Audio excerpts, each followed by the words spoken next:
Anže, vlada se je kljub pomislekom odločila tudi, da na pomoč policiji napoti vojsko. Kakšno podporo naj bi vojaki zagotovili policistom? Tako je, tu pa gre za aktivacijo 37. člena zakona o obrambi. Kljub vzdržanosti dveh ministrov Levice se je vlada na predlog policije odločila, da že jutri na mejo napoti 40 vojakov. Ti bodo oboroženi, ne bodo pa imeli policijskih pooblastil pridržanja in drugih zadev. Nameščeni pa bodo izključno na meji in nekaterih ključnih obmejnih objektih, tako zagotavlja vlada.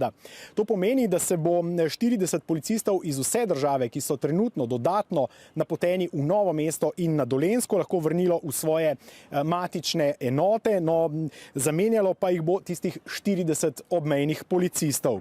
Tisti, ki bodo vendarle ostali na južni meji, pa bodo pri varovanju državne meje sodelovali v mešanih patruljah, kot smo jih pred leti že videli.